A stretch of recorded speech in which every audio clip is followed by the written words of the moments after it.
Chapter 6. I had no idea how I was going to get even with the DeRosiers for those horrible rumors. It just made me feel a little better to think that I could. I would entertain different ideas, but I discarded them all. Talking to my social worker was futile because she'd already proven to me that she was on Mrs. DeRosier's side. And the same thing went for the teachers at school. Since I never saw Jennifer over the summer months, Cheryl and I didn't write to each other. It was when I went into grade 10 that the opportunity presented itself to do something about the DeRosiers. I didn't recognize it as such. Jennifer came to me with a letter from Cheryl in September. I expected her to walk away, but she stayed and finally talked to me. April, about last year. I guess I should have told you what was going on when I first heard about it. But there are these sayings, about being judged by the company you keep. Well, I didn't want to get the same hassles you were getting. I'm chicken. I couldn't take that kind of thing. I looked at her and I said, "Did you believe any of that?" "No, I knew you. I knew you wouldn't do anything like what they said. I'd like for us to be friends again." "I'd like that too," I said gratefully. In October, Mrs. Gauthier, our English teacher, told us that the Southern Journal was holding a competition for Christmas stories and that we'd have 2 weeks in which to submit entries. At lunchtime, Jennifer and I talked about the competition. English was my strongest subject, and compositions were easy for me. It was mostly just a matter of choosing a topic that would attract attention. "Why don't you write about your life with the DeRosiers?" Jennifer asked with a grin. But I thought this was a great idea, but then I said, "It has to be a Christmas story, and they have a way of destroying Christmas for me." For a week, I pondered over how I could work my life at the DeRosiers into a Christmas story. Finally, the idea came to me, and I started on my story at lunchtimes. The title was "What I Want for Christmas," and I ended the story with the sentence, "What I want for Christmas is for somebody to listen to me and believe in me." And I handed it in to Mrs. Gauthier. The next day, Mrs. Gauthier asked me to stay in at lunch. I waited, and I was surprised when Mrs. Wartzman came into the room with my story in her hand. Mrs. Wartzman said to me, "This is an incredible story, April. Is this really what's been going on?" I nodded, unable to speak because the lump in my throat was back. I was sure they were going to throw my story in the garbage after giving me a good scolding. Maybe they'd even show it to Mrs. DeRosier. Mrs. Gauthier's next words gave me hope. "I believe the story. I've heard the rumors about April, and she's never done anything to indicate that they were true. She's a very good student." "Oh, I'm sure she is. I've checked with Cheryl's former grade 5 teacher, and she confirms what you wrote, April. I can't believe that workers would place children in this kind of home." "Why didn't you ever tell your social worker or one of us?" Mrs. Gauthier asked. We tried. We tried to tell our workers, but they would only believe what Mrs. DeRosier told them. And when you said those things to me last year, I looked at Mrs. Wartzman. Owe you an apology, April. I'm sorry I jumped to conclusions," Mrs. Wartzman said. It was decided that my story would not be entered in the competition, and they urged me to write another one in its place. And from what I understood, Mrs. Wartzman was going to call my social worker herself. That was good enough for me. I waited impatiently, and in November of 1963, something happened in the United States which made me forget my impatience temporarily. The President of the United States, John F. Kennedy, was shot. I was just coming back from lunch when I heard the news. The whole class was subdued, and I was in shock. Cheryl and I had talked about him a few times. She admired him for many reasons. In the weeks which followed, I saved clippings from the newspaper on his funeral and his family. I wasn't allowed to watch television, so I missed an awful lot, including the death of Lee Harvey Oswald. I planned on giving my clippings to Cheryl. We were supposed to have a visit, but for some reason it was put off. I returned to impatient waiting. Had the wheels of motion begun, or was nothing going to come of my story after all? Christmas passed, and then it was 1964. The only consolation I had until then was that 2 grown-ups were aware of my predicament. And then in January, I got a letter from Cheryl. January 16th, 1964. Dear April, how are you? I got your letter, and obviously you didn't know that you missed a visit with me. I waited at the Children's Aid office all afternoon on December 23rd. Then Miss Turner came and told me that Mrs. DeRosier called to say she wasn't able to make it to town because she'd gotten stuck. Did you know about that? Anyway, I'm glad you've gotten through to your teachers. Have you heard anything further? You're getting a new social worker. Did you know that? I hope she's going to be good for us. Wasn't it terrible about President Kennedy being assassinated? I wanted to see you so much to talk about it. I cried that night when I was alone. I read a lot of history. All the Kennedys were so interesting and young and vital. I used to collect items on them.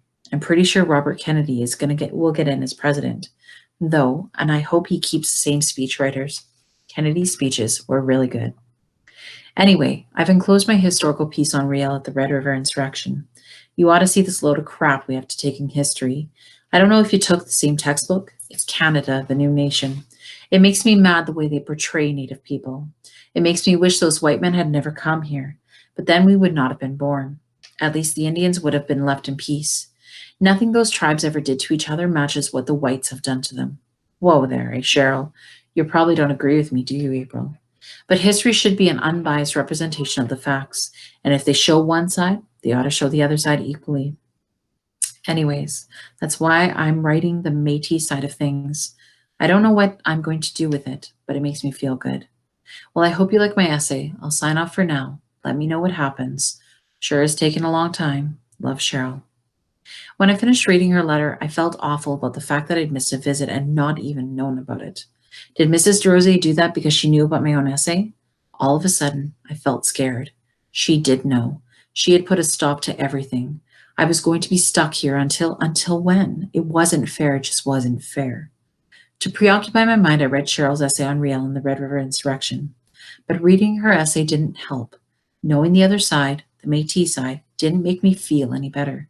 It just reinforced my belief that if I could assimilate myself into white society, I wouldn't have to live like this for the rest of my life. That afternoon, I didn't pay much attention to classwork. My mind was on my present problem. I believed Mrs. Derosier knew about my essay. I felt that I had been betrayed. What could I do about it?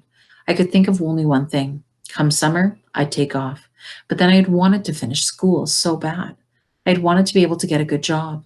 I wanted to be rich. Oh, to heck with being rich. I'd run away anyway. Maybe to some other city where they wouldn't find me. I'd lie about my age if I had to, and I'd get a job. For the moment, being free was more important than anything else in the world. That night, I lay in bed still thinking about my soon-to-be future, and another problem came up. I had no money at all to even start out. I'd have to get some, but how? Steal it? I'd already been accused of stealing already, so why not? That would be a justice of a sort. Oh, sure, April. And when you run out of money in the city, you can just go sell your body. And what do other Native girls do? By now, I knew that that meant Skid Row. I bet all of those girls who ended up on Skid Row just wanted freedom and peace in the first place, just like me. I had good intentions about my life, but here I was, forced to go out into the world, unprepared and alone, with only a grade 10 and no money. No matter, I'd still run away. I felt so sorry for myself and what I'd end up being. I started to cry. My life would be hard, but staying here would be harder. I felt I had no choice. My running away plans were discarded when rescue did come at the beginning of our spring break. It came in the form of Mr. Wendell, my new social worker. When I saw him enter the house and introduce himself, I was downright disappointed. He was just a short little man with a meek demeanor. Glasses and balding? Really? He was no match for Mrs. Derosier. I studied him as he exchanged preliminaries with the old hag, and suddenly he said, "I'd like to see where the boys slept." The boys? Mrs. Derosier asked. She was obviously flustered by his unexpected question. I could tell that I was glad, and I was glad that she was caught off balance.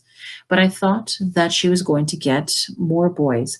Must have hit her at the same time it hit me. She recovered, and my face grew long. Oh, yes, Raymond and Gilbert. How are they doing now that they're on their own? I hope they're not getting into any trouble. They were such good boys when they were with us, and such hard workers. You couldn't ask for any better workers. I believe that hard work is good for the soul, don't you? I thought to myself, so that's why she doesn't make her kids work. They have no souls. Mrs. Derosier led the way to the living room towards the stairs, saying, "They used to share my son's room, but we moved their bunks into the storage closet for now." When we were upstairs, Mr. Wendell had a look, but didn't say anything.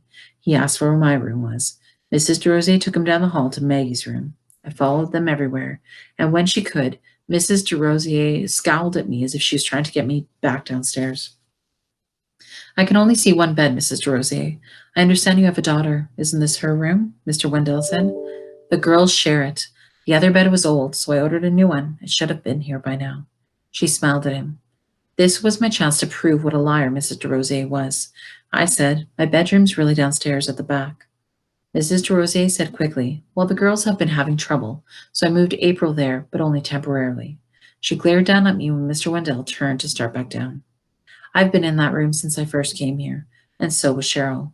I was beyond caring about the later consequences. How about if you show me where your room is, April? Mr. Wendell said to me when we were back in the kitchen. Mrs. DeRosier said nothing, and Mr. Wendell looked at my belongings. Well, Mrs. DeRosier, I think that under the circumstances, I can only recommend that April be moved as soon as we find a new foster home for her. He was about to say more, but Mrs. DeRosier cut him off. And I think you can take her and get out of my house right now, she bellowed. Mrs. Semple's had a very heavy caseload. Otherwise, I'm sure she wouldn't have been able to fool her for so long, Mr. Wendell said to her. He told me to get my things ready, and when we started for the car, Rebel came to me. I stopped to pet him one last time. Poor old Reb. I wish I could take you with me. Thank you for being my friend here. Bye, Rebel. Rebel wagged his tail as we drove off. I saw him laying down by the roadside, probably waiting for me to come back.